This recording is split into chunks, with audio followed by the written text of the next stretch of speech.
So I'm sat here watching Friends. Next minute, I hear like something drop. I thought Amelia's settled. Drop on the floor. She's only gone and ripped a line out. Literally, she's just ripped it out. So they've just come back in, re-put some cream on her arm, numbing cream, in all the different places. And she's got to wait till the consultant comes onto shift, onto the ward, to see what they want to do. It's best to do, basically. She was so quiet. She's not even bothered with it. And the woman, when she picked it up, the nurse went, oh, it looked like it was ready to come out anyway. So what that means, I don't know. Tony's on his way back up to the hospital because I am just stressing.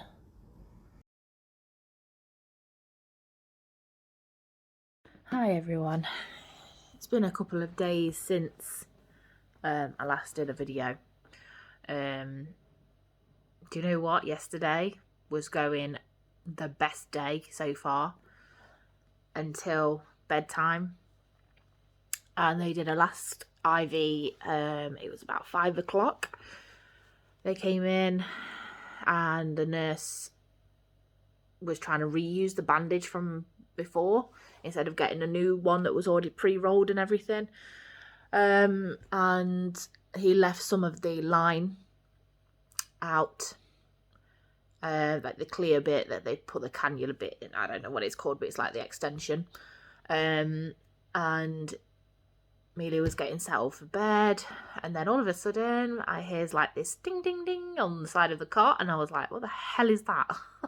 I thought it was a dummy, to be honest. So I put my phone, because I make everything dark. She goes to sleep, fine. Put my phone torch on to try and find a dummy, and it wasn't her dummy. She'd pulled the line out of her arm. Speaking to some of the other people on CF Instagram, it's quite common for this to happen, especially if they can see it. I thought we were doing so well. She's not tried to pull on it or tug at it or anything. As long as she can't see it, she's fine. Absolutely fine. We was getting to a point where she wasn't kicking off when they was unwrapping her, and she just laid still, and they got it done within minutes. So yeah, so she ripped it out. This was 8 o'clock at night. They come back in. Yeah, we need to recannulate because she needs her other one at 1 o'clock. So we're waiting and waiting. My partner come back to the hospital, and they didn't come and see or get her. They kept trying to find a doctor that could do this and cannulate, or re-put the line in the other arm or whatever they was trying to find out. Anyway, so wherever the nurse come back, and she said, right, plan of action is to put just a normal cannula in somewhere to get her 1 o'clock in the morning IVs in. By this time it was 10:30 at night. Took us off to this room. Excuse me. Yeah, it was horrendous again. They went in the back of her hands. The veins just kept collapsing and disappearing. They was doing that for a good half an hour trying to find a vein. Obviously sticking needles everywhere. Then they put numbing cream on and left it like 45 minutes. Well, it was longer than 45 minutes. It was like I think it was 2.5 hours altogether that they left the numbing cream on for. By this point, she pulled one of them off. So when it was time to go in, I said, look, she's pulled this off of her arm. Because obviously she could see that it was there. They bandaged it up, and she pulled that one off of her hand. So they kept putting the freeze spray on as well, because she did really well with the freeze spray with a blood test. So that seemed to work better than the cream, which is really odd. And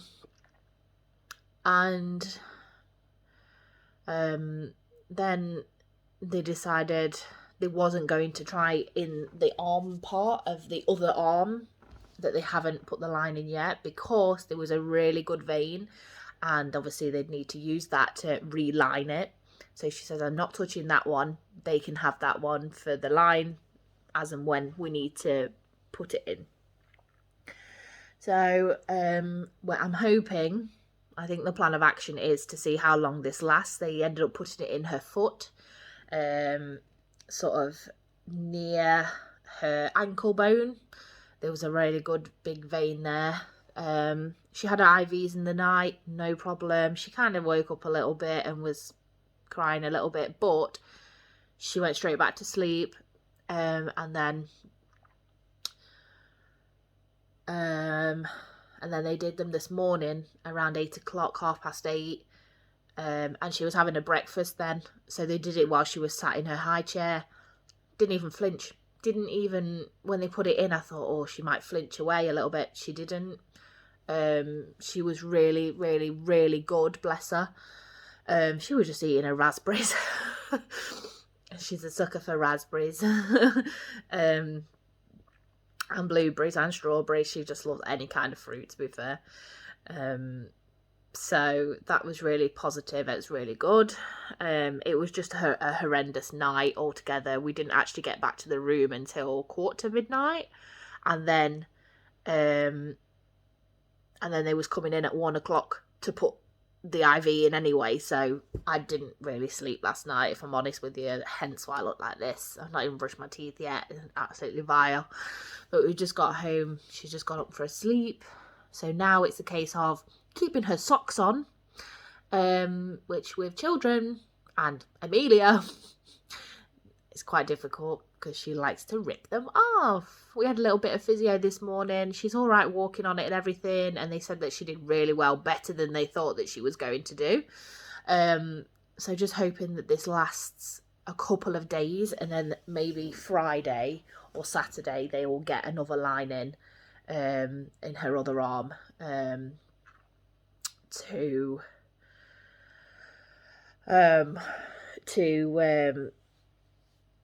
last, hopefully, the last week.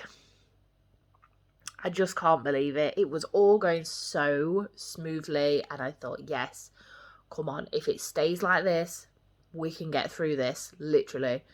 And then obviously we had the horrendous time of her keep being poked and trying to get a vein, and it was just so distressing for her and for us. You know, it's trying to pin your daughter down while there's about 3 of them poking at her. It's not a nice feeling. I literally wanted to floor every single one of them nurses, and I'm like, it's such a weird feeling and emotion, because you're like, they're trying to help her. I know that. But they were in, out of the vein, trying to find it. Pull it out, push it in, pull it out, push it in. And I know that sensation myself. And I just thought, I can't believe she's going through this. And I think I just had a moment of, I felt so guilty that I'm partly to blame for why she's got CF in the first place. And I just feel a bit guilty about that. So yeah, sorry, I just had to answer the door. Yeah, so I just have a heavy CF heart. I have lots of guilt. It's funny because I know that it's not my fault or our fault that she has CF. But it's just still not a nice feeling that this could have been, it couldn't have been avoided. I don't know what I'm saying, but that I just feel so guilty about it. And why is that out of focus? So yeah, it's been a difficult night again. I feel like we got to a point and then we're back to square one. That's how it feels. And then to know that we are going to have to go through that again. Do you know, I think if it would be the middle of the day again, I know this sounds so stupid, But because we were getting settled for bed, we just got to that point, and it was just at the end of the best day so far, and then that happened, and it's just like it went up, up, up, up, and my hopes was up, up, up, up, thinking, yes, come on, we can do this. The line's doing brilliant. And then she rips it out, little poopy head. I had a bit of like anger towards her. I was like, oh, I'm not talking to you. I'm not looking at you because I'm really angry. But obviously I know it's not her fault. I would never like take it out on her or anything because, it's not her fault. And again, that's where my guilt came in. Actually, whose fault is this? And I think as a parent, you always try and look for someone to blame or something to blame. And yeah, so I was like blaming myself. Then I was like, the nurse didn't wrap it up properly, so it was his fault. And then, and it is just one of those things. Unfortunately, things like this happen. And talking to the other CF parents, it's not uncommon for this to happen. So yeah, I'll try and update again sort of when she's got a line in, but for the moment we're just riding on emotion again. Like I say, I just feel like we took some steps backwards, but she seems to be getting a lot better in herself. She was really congested, really unwell, and like snotty and just really crap. And today I've really noticed that she's barely coughing. She's still coughing at night time, but she's barely coughing as she did. So yeah, it's we'll get there.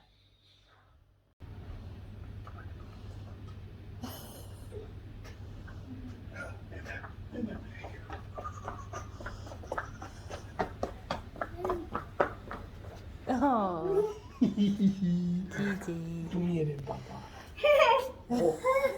Again for an update. We've seen the big dogs today. Big dogs. Went really well. Actually found out what they are actually treating Amelia for. And they are basically just trying to break the cycle of her keep having this cold. Like, even between coughing, she was still really nasally, still really coughing and really just poorly, winter poorly, phlegmy, snotty, literally that. So they just wanted to break the cycle, and she'd had 5 lots of comoxiclav since November.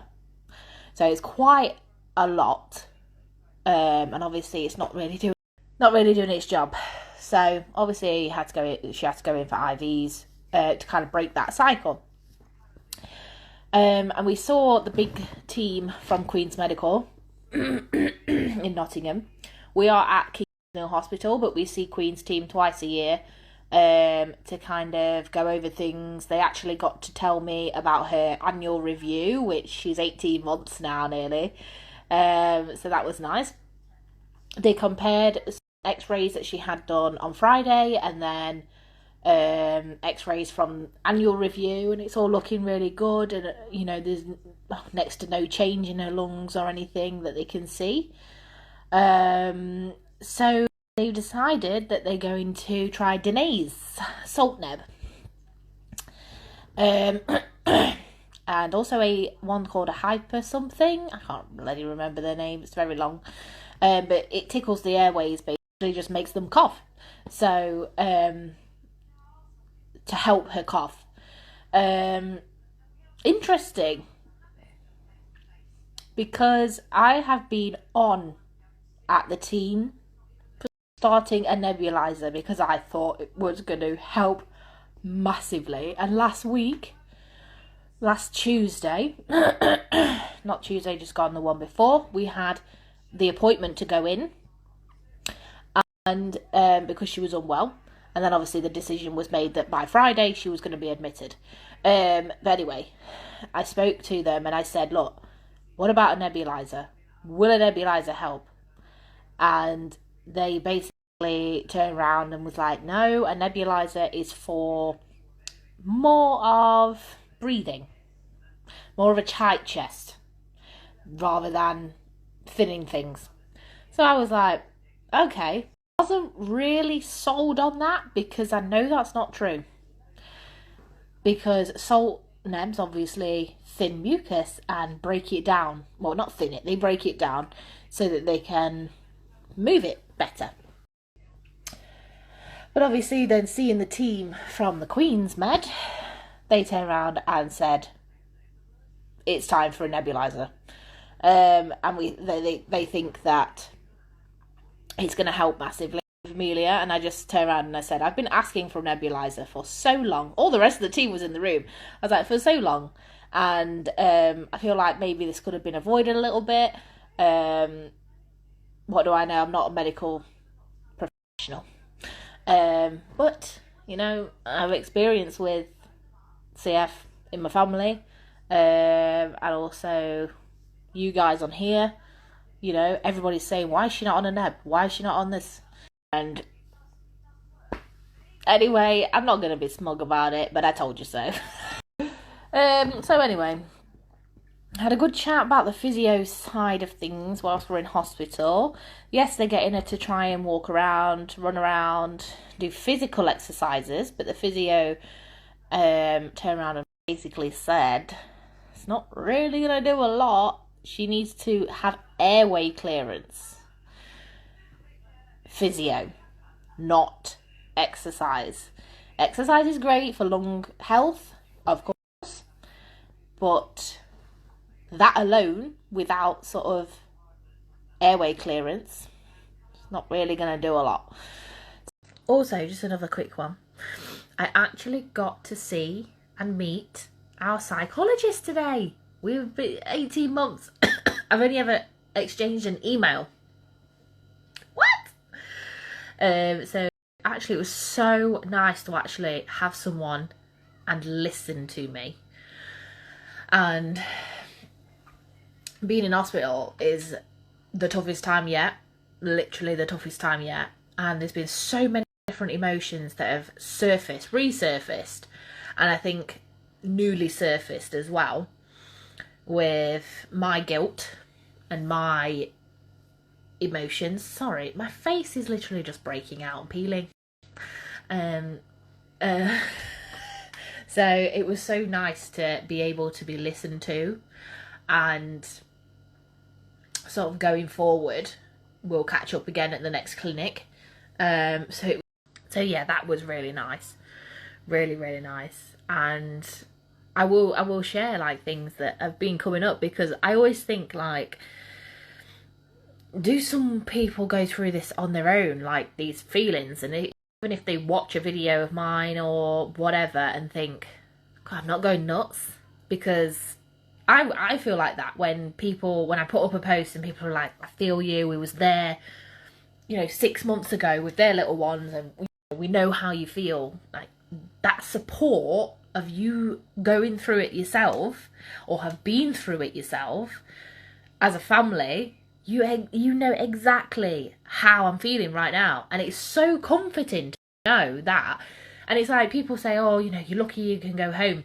I am so lucky that I can come home and that I live 5 minutes away. For some people that's not possible, and like when they get home it's time to go back, so really is like, I know that we are so lucky. I know that we can come home for a couple of hours a day.